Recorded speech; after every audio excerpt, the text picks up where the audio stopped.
first presenter this morning, Mr. Brian Piacentini. He's a criminal justice major from Saginaw Valley State University. He's going to be talking about ties to domestic terrorism. Sarah Jane Moore. Brian? Thank you. So once again, my name is Brian Piacentini from Saginaw Valley State University, and this presentation will connect Sarah Jane to domestic terrorism. I first became interested in this topic after watching the Today Show in 2008 when Sarah Jane appeared after she was released from prison.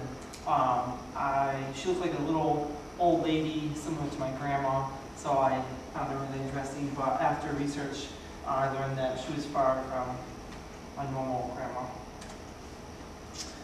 According to the FBI, domestic terrorism is defined as activities that involve acts dangerous to human life that are a violation of the criminal law of the United States, appear to intimidate a civilian population, to influence a policy of the government by mass destruction, assassination, or kidnapping, and occurring in the United States.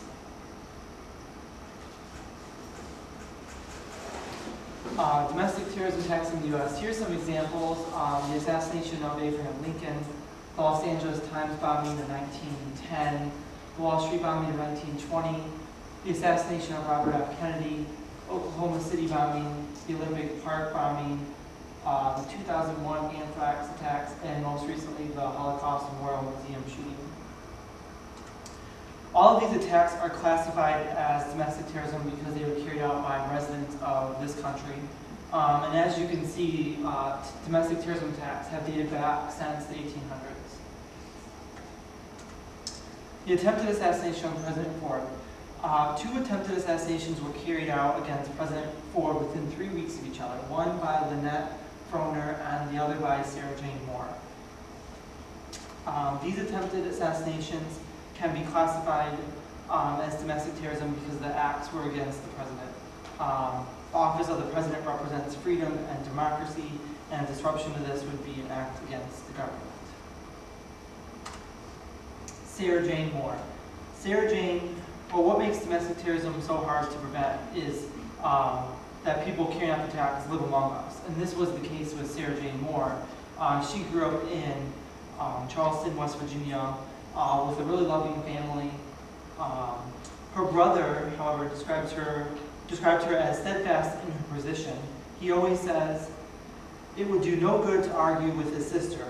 If she had a belief in something, she pursued it. Whatever Sarah Jane became interested in, she would research it. She could always back up her beliefs.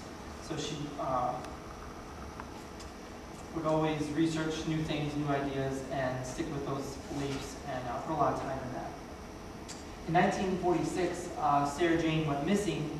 Her family called the police and searched for days.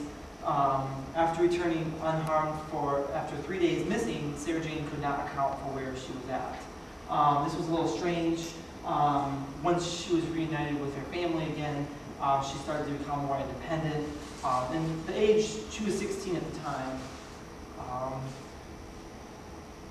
Sarah Jane got a job. She moved to California with this independence and later pursued medical school.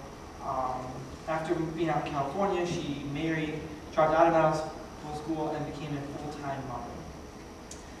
After divorcing twice and having 3 children, she called her mother and planned a visit for the summer because she had a hard time handling 3 children without any support out there. So, however, instead of flying to her mother's house with her children, she sent her children at ages 4, 3, and a 9-month-old by themselves on the plane. And when Sarah's mother met the plane, she was shocked. This was unusual and caused the family to worry about Sarah Jane's state of mind at that point. After abandoning the children to her parents, Sarah Jane remarried 2 more times, had another child, and Sarah Jane moved to Danville, California with her new husband, where she started to take interest in politics. In 1970, Sarah Jane put all her effort in getting George Murphy elected. George Murphy was a senator running for a Senate seat, I believe, in California. When Murphy lost the election, Sarah Jane started to lose the friends around her. It was after the last election that Sarah Jane started to think differently about government.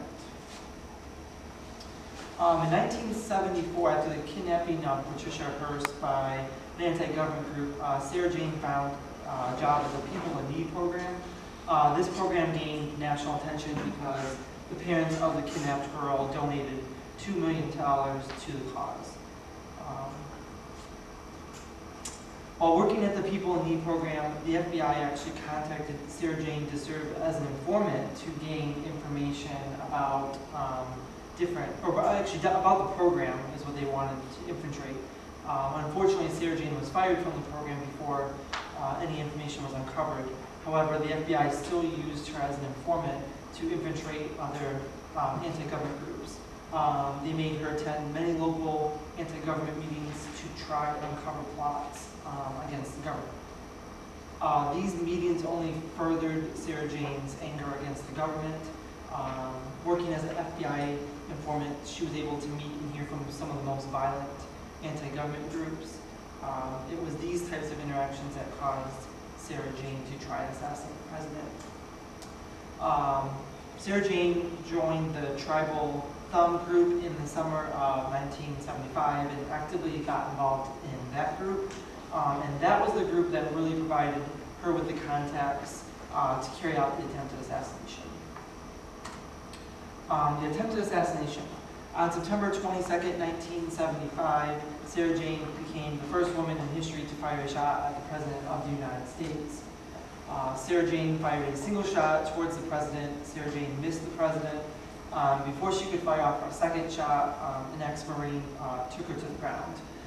Sarah Jane pled guilty and was sentenced to life in prison. The Today Show. After spending 32 years in prison, Sarah Jane appeared on the Today Show May 28, 2008 to talk about the assassination. And she said she was wrong, misled, and mistaken in trying to assassinate President Gerald Ford. The most alarming statement was when Sarah Jane talked about starting a new revolution. She truly believed, and she quotes, "This is going to sound a little strange, but I really thought that it would trigger a new revolution." So, how did a suburban mom become a would-be assassin? Starting with her family life, Sarah Jane grew up pursuing anti-government groups that interested her. While in these groups, Sarah Jane developed an anti-government mindset. She begins to become angry with the way government is working in the 1970s, especially with the lost election of George Murphy, which she worked so hard on. Sarah Jane's work as an FBI informant led her to hear from some of the most violent anti-government groups, and she believed them. As time goes on, Sarah Jane starts to believe in what these anti-government groups are saying was true, and as a statement to show her loyalty to the anti-government groups, she attempted to assassinate the president.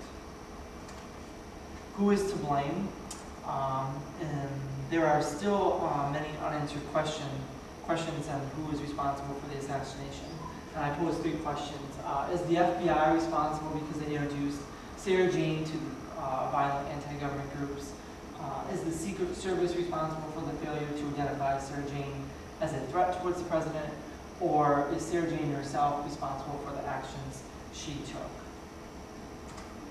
And this is where she is now. This is a picture of Sarah Jane from the Today Show in 2008. She's currently on parole and living in California. And that concludes my presentation. A special thanks to this group for making it possible for me to come here.